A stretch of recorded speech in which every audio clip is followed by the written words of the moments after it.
Breaking Justin Baldoni news, everybody. Justin Baldoni is too nice. What? The real problem in this lawsuit with Justin Baldoni is actually the fact that he's too positive. Someone said it was constant positivity all the time. I would say toxic positivity. Where is this coming from? Toxic positivity? Are you kidding me? Now, when most people talk about toxic workplaces, they mean insane deadlines, terrible bosses, and coworkers who make your life miserable. But apparently, in Hollywood, being too positive is now a problem. I am not kidding. A former employee of Justin Baldoni actually complained that he's so positive and it's toxic. I mean, what? Since when did kindness become a red flag? And remember last week when Blake's team was so proud to announce that they had hired a CIA guy, yes, a former CIA agent, to do some PR cleanup? The goal was to dig up dirt on Justin and flip the narrative because Blake and her team are desperate for any kind of scandal to stick. But after all that time, effort, and money, guess what they found? Nothing. The only thing they could come up with was, this guy is too positive. Yeah, that's what the former CIA agent came up with. As we have learned, using their former CIA agents, that they've hired them, to convince the public that the real problem in this lawsuit with Justin Baldoni is actually the fact that he's too positive. That's it. That's the scandal. Imagine paying someone to investigate a man and all they come back with is he's too nice. Like the man is so squeaky clean that they're now trying to weaponize kindness. You know you've run out of ideas when this is what you're pushing as your big expose. But let's talk about this former employee who's crying about Justin's toxic niceness. According to them, it all feels phony, like he's just using his kindness as a brand. Employees who have worked at Justin Baldoni's production company, Wayfair, and there's mixed reports and mixed kind of experiences of people who worked with this team. So I have a quote board for you. Someone said it was constant positivity all the time. I would say toxic positivity. I'm always a little dubious of people who advertise themselves as disruptors of the status quo or quote unquote good people. It felt phony. They even brought up the fact that he films himself helping the homeless, as if that somehow makes his good deeds less genuine. And let's not forget the biggest crime of them all. He made employees sign their emails with so much love. Oh my God, why would he terrorize his employees like that? I mean, can you believe the audacity? A boss who wants his employees to spread love and positivity? How dare he? Former employees that refused to go on the record felt like he created a work environment that was toxic positivity. There was too much toxic positivity. He was too nice to everybody. But let's be real. Hollywood is not used to people like him. They are used to power plays, backstabbing, and egos so big they can barely fit through the door. But Justin? He's just nice, and they don't know how to handle that. No matter how much drama Blake and her team threw at him, he just took it all in stride. And that's what's really bothering them. Take the rooftop scene, for example. Justin had a clear vision for it. But Blake and Ryan, they had their own ideas. We worked together so much that the iconic rooftop scene in this movie, my husband actually wrote it. Nobody knows that, but you now. And instead of pulling rank or making a scene, what did he do? He let her have her way. They rewrote the whole thing, and he just accepted it. No ego, no tantrums, no fight. And to top it all off, at 2 a.m., he sent her a voice note thanking her for her input. I want to start with an apology. Man, reading the second part of your message, my heart sank, and I'm really sorry. I for sure fell short, and you worked really hard on that, and the way you framed it. When it was time to decide which cut would be shown to the public, Justin Baldoni and Blake Lively each brought their own versions to the table. Both were tested, and surprise, surprise, Baldoni's cutout performed Blake's by a landslide. But instead of insisting on the better performing version, he let Blake's cut be used just to keep the peace.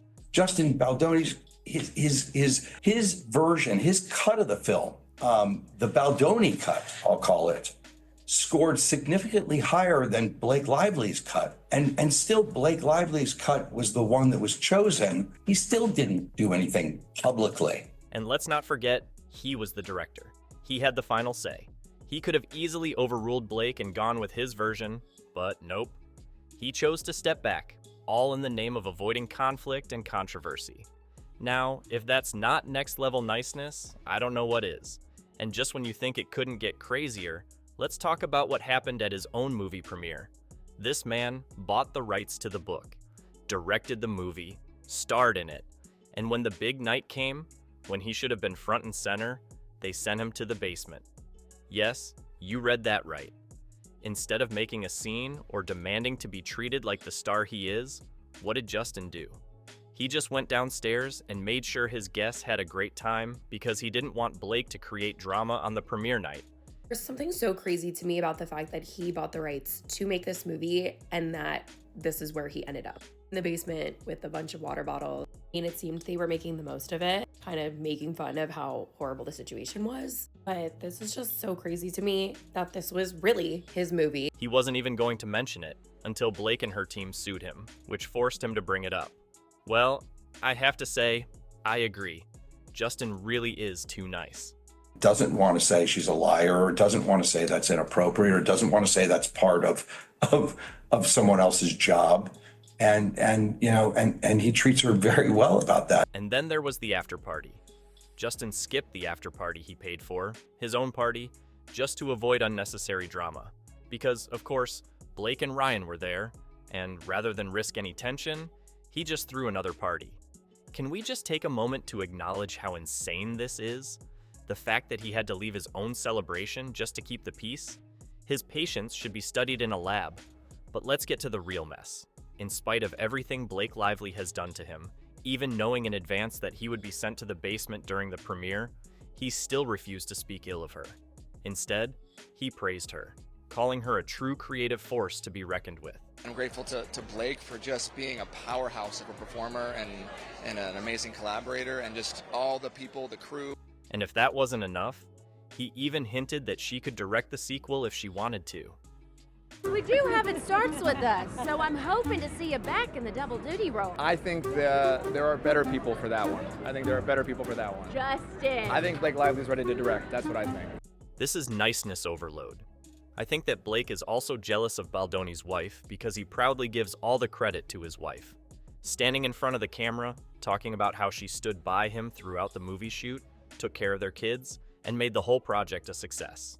He even went as far as saying that without her, the film wouldn't have been nearly as successful. I just have my wife. None of this would have happened without my wife, who did that invisible work of being with the children while I was able to make this movie that doesn't get celebrated nearly enough. And I don't know, I'm just kind of speechless, and I'm just excited for it to be released in the world.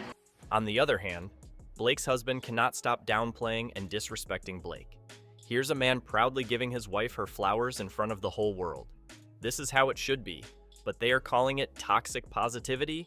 And let's talk about how deeply he feels things. This man broke down in tears because the theme of the book he adapted, reading about DV, hit him so hard. He literally couldn't hold back his emotions while reading it. That's how much it affected him. I read it, and by the end of the book, I couldn't even read the text on the page because I was crying so much. My wife was in bed next to me, and she's, I got snot coming out of my nose. And do you know how Blake felt after reading the book? Sorry, I can't tell you because she did not read the book. And for her, this move was like a rom-com. His kindness literally drove him to create something meaningful. Say what you want, but this man's heart is too big. And here's where Blake and her team really messed up. They forgot that Justin's kindness isn't just some PR stunt. It's literally part of his faith. As a devout Baha'i, being kind and treating people with love and respect isn't just something he does, it's who he is. And they are also having a problem with that. They say that Justin was too positive because of his faith, and because of that, they felt Justin was indirectly imposing his faith on them by being nice. Make it make sense? So turning around and calling it toxic positivity just proves that they were reaching for anything at this point. And then we're attacking his Baha'i faith again. Like, the more they try to drag the Baha'i faith, the more I'm like, this really doesn't sound like that. And let's be honest, the real problem isn't that Justin is too nice. The real problem is that Hollywood isn't used to men like him. They're used to people who scheme, manipulate, and throw others under the bus to get ahead. But Justin? He's out here sending 2 a.m. voice notes of appreciation, letting others rewrite his own work, and skipping his own parties to avoid drama. And now, after all this nonsense, Justin is just sitting back, waiting for his court date, about to walk away $400 million richer, while Blake and her team scramble to figure out their next week attack. Moral of the story? Be nice, but not too nice, or people might just call it toxic. And while you're here, please subscribe, because it's nice, and yeah, also because there is so much hidden about this whole drama that is about to come to light, and you'll be the first to know it. I will see you guys in the next video.